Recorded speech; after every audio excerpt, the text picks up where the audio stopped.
On Wednesday, September 10th, 2025, Charlie Kirk takes the stage at an event in Orem, Utah, addressing a crowd of more than 3,000 people. It is the first stop on his American comeback tour, expected to have at least 15 appearances across campuses in America.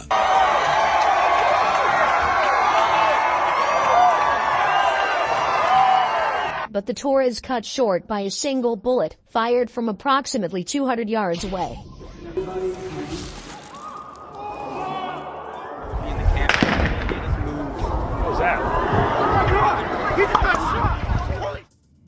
What follows is panic, grief, and rage. I'm so freaking pissed right now! Charlie Kirk had been assassinated in broad daylight.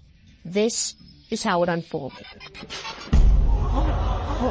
On September 10th, 2025, at 8:29 a.m., 22-year-old Tyler Robinson arrives at Utah Valley University in a gray Dodge Challenger.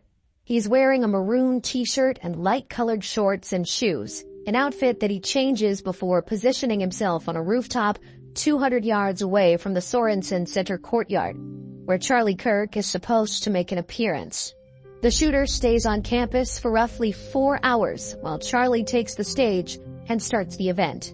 The opening goes as planned, with Kirk's family in attendance. Then comes the most high-stakes portion of the event, the Prove Me Wrong table session. All right, everybody, who's ready for a little bit of Prove Me Wrong disagreement? This is where attendees get a chance to prove Kirk wrong on a topic of their choice. Around 12:20 p.m. Mountain Time, Hunter Kozak steps forward with a question about gun control and mass shootings. So, do you know how many transgender Americans have been mass shooters over the last 10 years? Too many.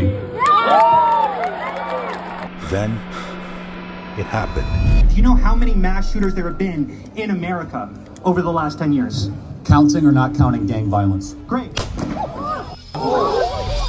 At 12:23 p.m., Kirk has been shot. Kirk's head jerks backwards as blood comes gushing out of his neck. Students disperse after hearing gunfire. Shots fired at UVU Charlie Kirk Turning Point USA event.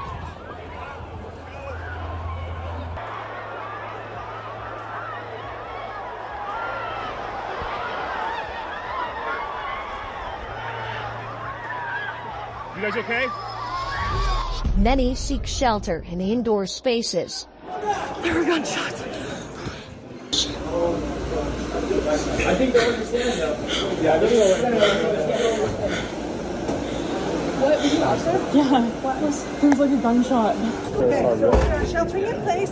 You're safe. We're not going to let anybody in. Kirk's security and on-campus officers cover him before rushing him away from the scene. Stop, folks! Stop! Back up! While most cameras focus on Charlie, many pan around, especially when students spot a suspicious figure on top of a building a few hundred yards away.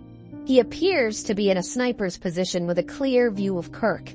Footage from the scene and eyewitness accounts paints a picture of what happens next. On one side, Kirk is carried to a police vehicle parked behind the tent. On the other, the shooter flees the scene before he can be restrained. In one video, he can be seen sprinting off the roof from where the shot was fired. He's also captured on various surveillance cameras around the neighborhood before he goes off the authorities' radar. By this time, he has ditched his bolt-action rifle in a wooded area, where it's found alongside bullet casings with messages engraved on them. Inscriptions on the 3 unfired casings read, "Hey fascist!" "Catch!" A second unfired casing read, "Oh Bella Chow, Bella Chow, Bella Chow, Chow Chow." And a third unfired casing read, "If you read this, you are gay, LMAO." Saving Kirk's life is a higher priority, and he is rushed to the Timpanogos Regional Hospital. He is unconscious, and his condition is considered critical. At 2:40 p.m. Mountain Time, President Trump confirms via social media that Charlie Kirk has passed away. Finding the shooter becomes an immediate priority. To my great fellow Americans, I am filled with grief and anger at the heinous assassination of Charlie Kirk on a college campus in Utah. At 4:21 p.m. Mountain Time, FBI Director Kash Patel confirms that a suspect is in custody via a social media post.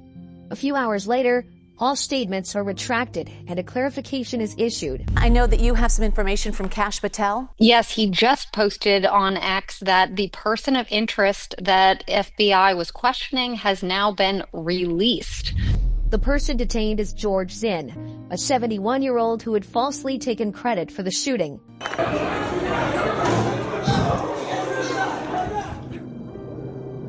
He is charged with obstruction of justice. A second suspect is also arrested, but later released. The FBI offers a $100,000 reward for leads that result in the suspect's arrest. The suspect's still on the loose. An active manhunt is going on right now in Utah. The update comes with even more photos and videos, but none of the visuals lead to the suspect's arrest. What gets him caught is his own admission. On Thursday evening, roughly 30 hours after the shooting, Tyler Robinson tells his father that he has shot Kirk. Robinson's father calls a family friend who is also Robinson's youth pastor, and the two convince him to calm down. The pastor, who also serves as a court security officer, calls the authorities to report the information. On September 11th, 2025, at approximately 10 p.m. Mountain Time, Tyler Robinson turns himself into the authorities after evading them for 33 hours. He's taken into custody in St. George, 250 miles from the university where he had allegedly shot Kirk. On the evening of September 11th, a family member of Tyler Robinson reached out to a family friend who contacted the Washington County Sheriff's Office with information that Robinson had confessed to them or implied that he had committed the incident. The next morning at 6 a.m. Mountain Time, President Donald Trump goes on Fox and Friends to make the arrest public. I think with a high degree of certainty, we have him in custody. Everyone did a great job. We worked with the local police, the governor, everybody did a great job. You know, getting somebody that you start off with absolutely nothing. And we started off with a clip that made him look like an ant that was almost useless. We just saw there was somebody up there. And so much work has been done over the last 2.5 days. Then, Utah Governor Spencer J. Cox goes in front of the media to make a formal announcement. Good morning, ladies and gentlemen. We got him.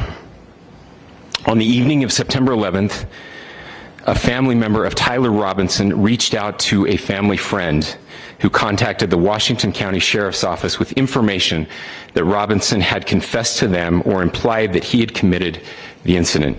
Robinson's family members are interviewed by the authorities as well as the media, which leads to even more details coming out.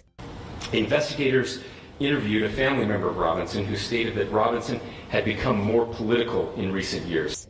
According to the family member, Robinson had mentioned Kirk's upcoming visit to Utah Valley University in a dinner discussion. In the conversation with another family member, Robinson mentioned Charlie Kirk was coming to UVU.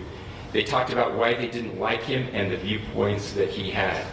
The family member also stated Kirk was full of hate and spreading hate. But according to Trump, it's people like Robinson who are full of hate. World leaders everywhere have made statements criticizing political violence and expressing sympathy for Kirk's family. We lost an incredible American today. If you knew him, you love him. His name is Charlie Kirk. The death of Charlie Kirk has riled up the right, not just in America, but in other countries as well. And while Robinson has yet to be convicted in a court of law, he has already become a symbol of political violence in the court of public opinion.